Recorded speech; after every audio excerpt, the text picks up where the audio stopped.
What's up, everybody? Eddie Babaian back for another ad reaction. Today, we're going to be talking about absolute classic, the 1959 Volkswagen print ad, Think Small. Absolutely genius. All right, let's get started. Here's the deal, everybody. Most people think the Volkswagen Think Small ad worked because it was clever. Again, wrong. Look, clever gets you noticed.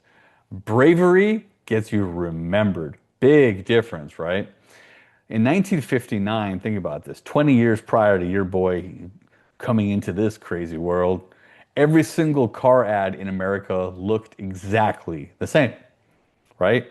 Open roads, massive chrome, huge cars, right? Aspirational lifestyles. It was the American dream on four wheels. Again, massive cars, big families, big success, right? That was the visual language of the entire industry at the time. And then into that world walked the complete opposite, right? Volkswagen. Big cars, right? We're talking small car coming into the frame. For all intents and purposes, kind of an ugly car, right? Not exactly not exactly turning heads, not the most attractive looking car, right? And here's the kicker, at the time, it was German. Still is, but you know what I'm saying. At that time, it's 1959, think about it. And this, we're talking a post-war America that had not forgotten, naturally, and in many cases had not forgiven, again, naturally, where this car's origin was from, right? So by every conventional advertising logic, Volkswagen should have played it safe. They should have, right? Wrong. They should have emphasized the value of the car, or like the great miles per gallon that it gets, the practicality of it, right? They should have tried to fit in. Instead, they ran an ad with a tiny car in the corner of a white page with two words, think small, right? And it became one of the most influential pieces of advertising ever produced. Again, not because it was clever, but because it was brave enough to actually tell the truth. And that's what we're breaking down today. Now, let me set the scene for you again so you really understand how insane this actually was back then. Again, hop in the DeLorean, punch in the keypad, hit the flux capacitor, go back to 1959, okay? America had won World War II, about a decade, earlier, right? 14 years to be exact, whatever. The country was booming, right? The economy was exploding, and the cultural symbol of that boom was the American car. Big, chrome, powerful, right? It was a status symbol on wheels. And every car brand at the time, from Ford to Chevy, Caddy, Lincoln, whatever, they were selling the same dream. You are successful. You are powerful. And when you are successful and powerful, you drive yourself a big, beautiful American car. And throughout that, here came Volkswagen. Again, small car, ugly for all intents and purposes, right? And German. Again, we're talking post-war America. And that last part alone was almost disqualifying. So the agency, Doyle, Dane, and Bernbach, DDB, being the absolute freaking legends that they are, they had to figure out how to sell this car to an audience that had every single reason to reject it. The easy answer, the safe answer, was to minimize the weaknesses. Hide it, right? Don't talk about the size. Shh, don't talk about it. Everyone sees it small. Don't talk about that though. Don't talk about that it's from Germany. Don't mention it.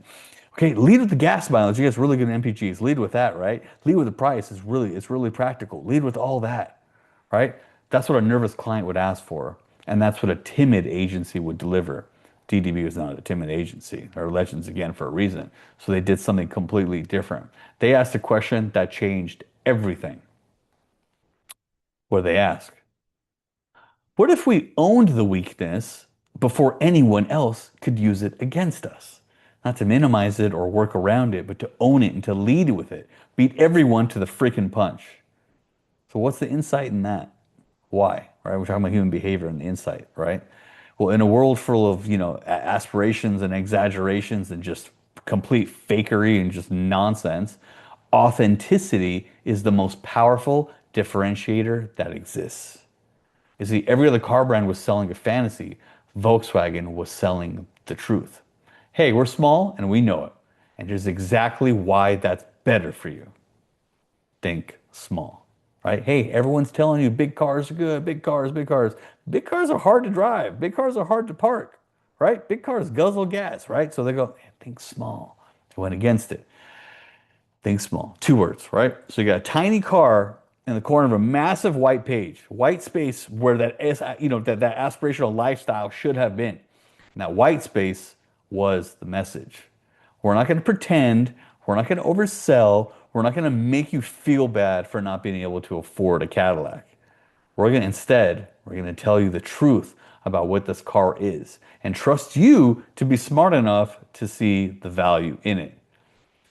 At the time, I mean, that's a radical act in advertising, if you ask me, right? It was the radical in 59. It still is to this day, but especially back then, that was pretty damn, intestinal fortitude to the max, okay? And here's what makes it genius beyond just the honesty. When you name your own weakness with confidence, when you say the thing out loud that everyone is thinking, you immediately disarm it. The moment Volkswagen called themselves small, nobody could use small against them. They already owned it. And more than that, a brand that admits what it's not becomes instantly more believable about what it is. I'm going to say that again. A brand that admits what it's not becomes instantly more believable about what it is.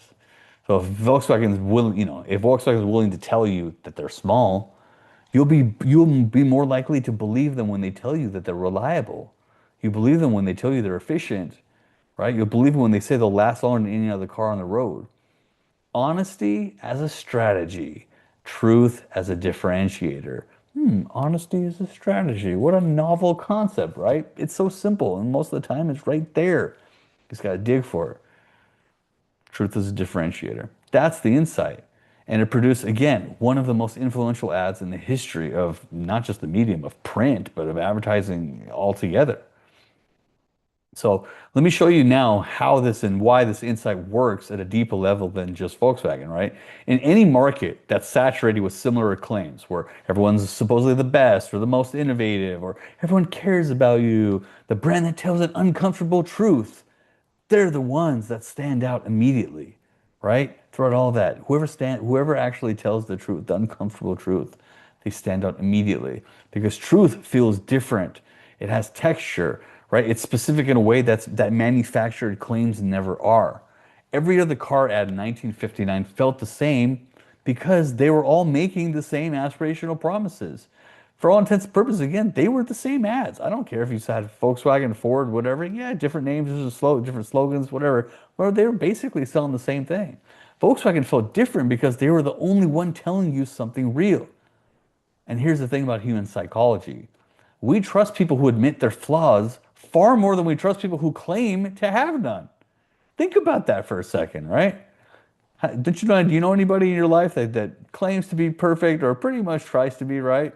Don't we typically trust the people who admit their flaws more than those people, who claim to be pseudo perfect, right? The same is true for brands. A brand that says we're not for everyone is far more convincing when it tells you who it is for. A brand that admits this isn't the flashiest option is far more convincing when it tells you why that's actually better. That's what Volkswagen did. And that's what the best advertising today still does. Okay? It doesn't try to be everything to everyone. It can't. I always say if you're trying to speak to everybody, you're speaking to nobody. Okay? It tells the truth to the right people and trusts that the right people will recognize themselves in it. Okay.